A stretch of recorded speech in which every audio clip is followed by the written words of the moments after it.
Hi, friends. Welcome to another edition of Worship Pastor Perspective. And I wanted to tell you a quick story. Several years ago, I was standing in the back of the room while another colleague was leading worship, and it was a really beautiful, sweet time of worship. The congregation was fully engaged. You could hear them singing, hands raised in the air. And I'll never forget this. We were singing the song, "Blessed Be Your Name." And right in the middle of the song, they took a break for a guitar solo.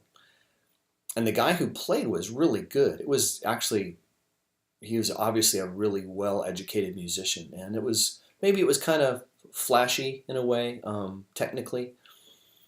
But the thing that really struck me was the minute the guy started playing, every hand in the room dropped. People had been there, they'd been singing, they'd been pouring themselves out before God, and this guy started playing his solo, and it was like, oh, and they started watching. And that just was something that left a big impression on me, because technically what the guy did was really good. It was really well executed.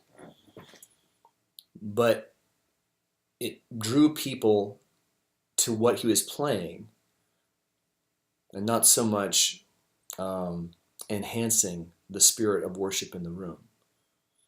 So it brings us to the axiom for today. It's this: excellence is not what is impressive, but what is effective. So in other words, what are we trying to accomplish in worship? At Westside, our goal is to create an environment where people can connect with God. And so we try to filter everything through that. And sometimes, even in our effort to try and execute to the best of our ability, we create little roadblocks, kind of like that guitar solo was. It might have been the fact that it was kind of flashy. It might have been the fact that it was maybe the spirit of it was more, I'm trying to impress you with my ability, as opposed to an expression of worship. And that's a hard judgment call to make. Who's to say what's in that guy's heart? But I just know what the net result of it was. And so does that mean that we should dumb our music down, that we shouldn't try to challenge ourselves and bring our best possible effort to God? Of course not. Of course we should bring. Excellence is the best offering that I have today, the best offering that the team has today.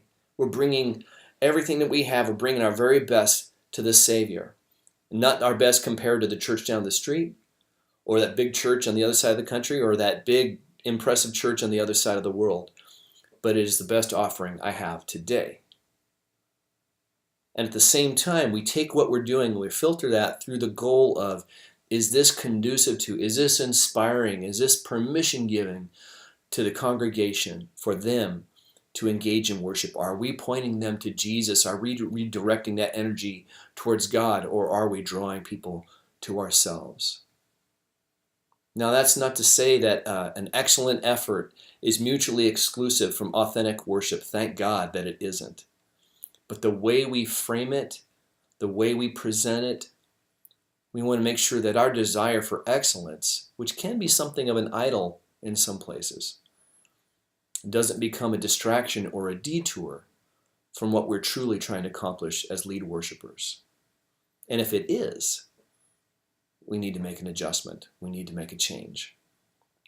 I know that some of that is in the eye of the beholder, and sometimes, we put out an offering on Sunday morning and it was just the wheels were coming off. Musically, it wasn't happening. It wasn't the way we anticipated it.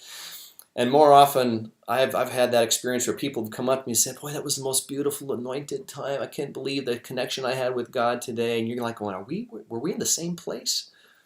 And other times I thought we just killed it and the band was just crushing it and everything was executed exactly the way we had anticipated and we thought the spirit was great. And then people were like kind of, oh yeah, it was pretty good. It was good. So often I think God just reveals to us that he doesn't need us to be impressive to do the work that he wants to accomplish in people's hearts and lives.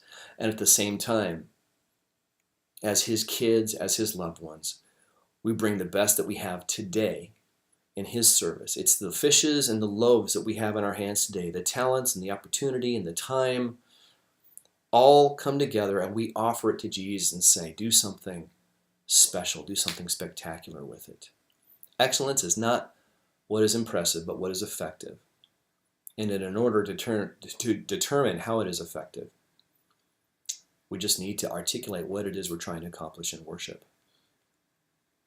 So friends, that's my encouragement for you today.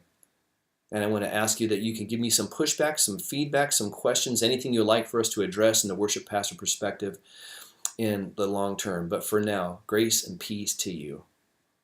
God bless you.